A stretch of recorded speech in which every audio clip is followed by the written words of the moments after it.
Hello everyone, welcome to a tap. My name is Niharika Walia Bhatnagar और आज हम हमारी 10 मिनट सीरीज़ के अंदर आज करने वाले हैं एक बड़ा important topic. Last particular session में आई होप आपने अटेंड किया था, जहां पर मैंने आपको सारे अकाउंट्स को ना समझने का 6 पिलर्स ऑफ अकाउंटिंग और बेसिक्स ना बड़े आराम से और बहुत ईजी वे से याद करवाए थे।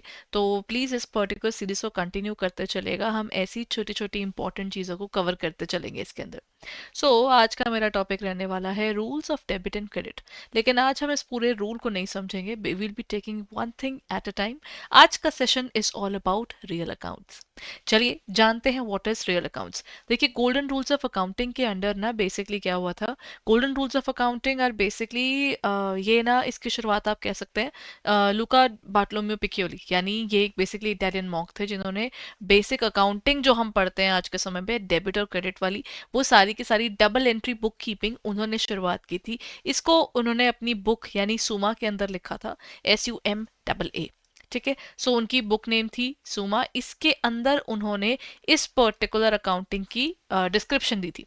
उस केस में ना एक बेसिक रूल्स ऑफ अकाउंटिंग बनकर आए थे, जिसे हम कहते हैं golden rules of accounting. Overall इनकी अकाउंटिंग को अडेप्ट करते करते धीरे धीरे इंग्लिश यानी इंग्लैंड ने अपना एक स्पेसिफिक तरीका बनाया, उसे हम इंग्लिश अप्रोच भी कहते हैं, गोल्डन रूल्स ऑफ अकाउंटिंग भी कहते हैं। और लेटर ऑन जो मैंने अभी आपको लास्ट क्लास में कवर करवाया था, that was about the American approach और which is also called the modern approach. Basically इस तरीके से उन्होंने अकाउंटिंग को डिफाइन किया था, ताकि हम आइडेंटिफाई कर पाए कि कौन सी चीज आपकी क्या है एग्जैक्टली मतलब क्लासिफिकेशन कैसे करनी है, कोई चीज डेबिट से कैसे बढ़ती है और कोई चीज क्रेडिट से कैसे बढ़ती है। तो वो छोटी छोटी चीजें समझने के लिए उन्होंने ये डिफरेंट डिफरेंट अप्रोचेस बताई। लेकिन इन अप्रोचेस के बेसिक क्लासिफिकेशन को समझने का आज आ गया है समय। सबसे पहले आज जानते हैं रियल अकाउंट्स के बारे में। रियल अकाउंट्स होते क्या हैं? रियल अकाउंट्स ओवरऑल ना हम जब इसे क्लासिफाई करते हैं, रियल अकाउंट्स बेसिकली ना देखिए, ओवरऑल ना गोल्डन रूल्स ऑफ अकाउंटिंग में हम 3 पढ़ेंगे।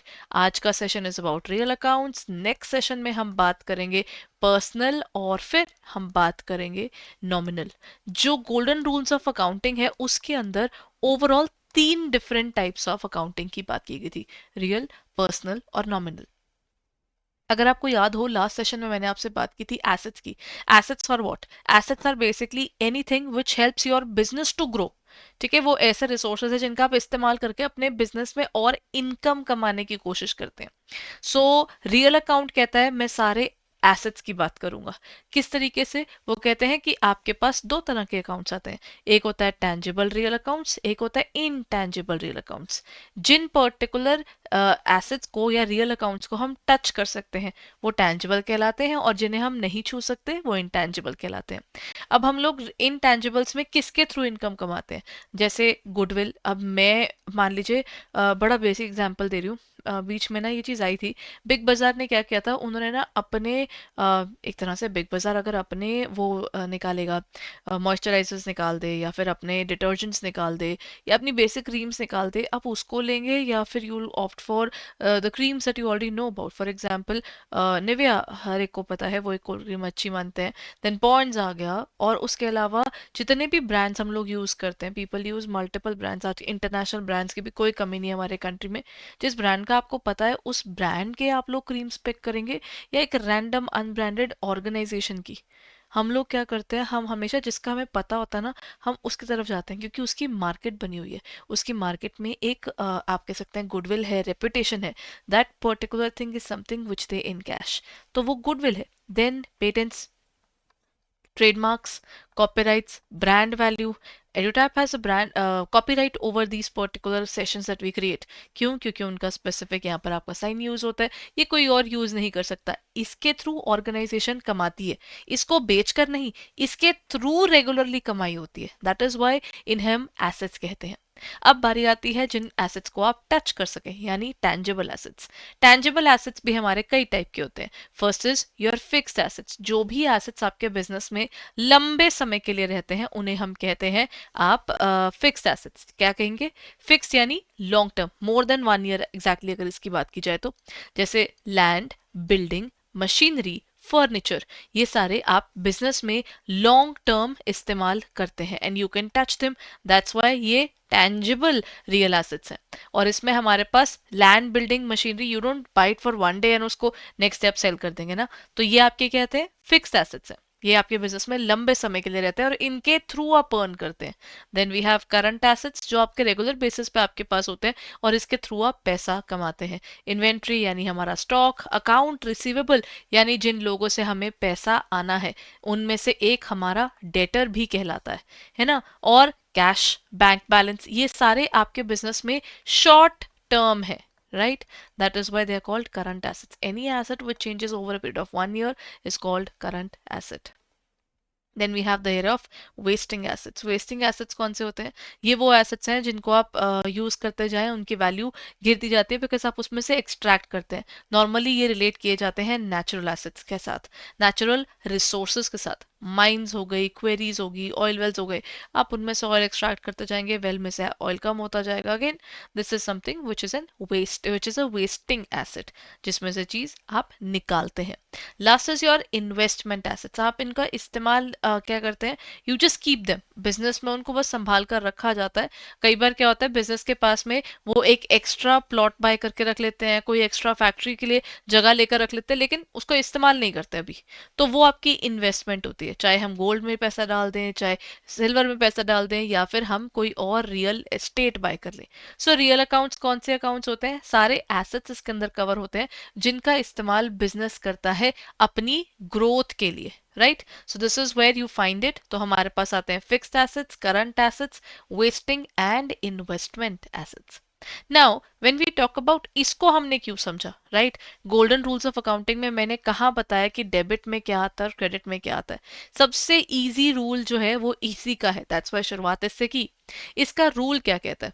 गोल्डन रूल्स ऑफ अकाउंटिंग के अंडर जब भी आप एसेट्स की बात करते हैं, यानी आप रियल अकाउंट की बात करते हैं, रियल अकाउंट का सिर्फ एक रूल है, debit what comes in and credit what goes out. यानी जब भी कोई एसेट यानी रियल अकाउंट आपके बिजनेस में आएगा, मान लीजिए कैश है, अगर वो बिजनेस में आएगा तो वो डेबिट साइड पर आएगा, और अगर वो बिजनेस से जाएगा तो वो क्रेडिट साइड पर जाएगा। सो दिस इज बेसिकली, इसको सिंपल भाषा में बात की जाए, जो आएगा वो डेबिट, जो जाएगा वो क्रेडिट। लेकिन ये रूल्स किस पर अप्लाई होता है? सिर्फ और सिर्फ हमारे रियल अकाउंट के ऊपर, यानी हमारे एसेट्स के ऊपर। सो ये था एक आज का इम्पॉर्टेंट टॉपिक कि हमारे रियल अकाउंट में किस तरीके से फंक्शनिंग चलती है डेबिट और क्रेडिट की। Now let's talk about this particular thing through an MCQ. The balance of this real account is carried forward to the next accounting period, transferred to the profit and loss account, written off at the end of the year and adjusted against liabilities. देखिए क्या करते होंगे हम in real accounts का हमारे business के अंदर, जब हम लोगों का साल का अंत होता है यानी आपके ईयर की एंड होते हैं, तो उस समय क्या करते हैं? ईयर एंड के ऊपर देखिए, अगर मेरे पास कैश पड़ा है, so what will happen on 31st of March, अगर मेरे पास कैश पड़ा है तो ये नहीं होगा ना कि ये खत्म हो गया। ये जो मेरे पास 31st ऑफ मार्च को मैं अपना लॉकर बंद करके गई हूँ, जिसमें उस समय पर 1 लाख रुपीज था, जो 1 अप्रैल शुरू हुआ तब ये अकाउंट में अभी भी पड़े हैं ना, लॉकर में भी 1 लाख रुपीज पड़ा है। यानी इन पर्टिकुलर अकाउंट्स को हम लोग साल के अंदर क्लोज नहीं करते। Since we continue with this further, तो हम क्या करते हैं, इन पर्टिकुलर अकाउंट्स को कैरीड फॉरवर्ड करते हैं to the next accounting period, because उस एसेट का हम समय के साथ में इस्तेमाल करते रहते हैं। So when we talk about this, the answer is carried forward to the next accounting period. बस ये थी आज का particular session regarding real account. अगर एक सेशन आपको पसंद आया तो प्लीज़ इसको शेयर कीजिए, इसको लाइक कीजिए और हमारे चैनल को सब्सक्राइब कीजिए। एट द सेम टाइम अगर आप हमारे कोई भी कोर्सेज को लेना चाहते हैं, so there is just a request कि आप हमारे कोर्सेज में जाकर उसको देख सकते हैं। वैसे तो इसके बारे में आपको सारी इन्फॉर्मेशन मिल जाएगी हमारी डिस्क्रिप्शन में भी। This is the phone number जहाँ पर आप कॉल कर सकते हैं, this is the email ID जहाँ पर आप मेल कर सकते हैं for any further queries, and you can also visit our website. Thank you so much for being there. हम मिलते हैं अगले सेशन में। तो bye everyone, thank you, take care.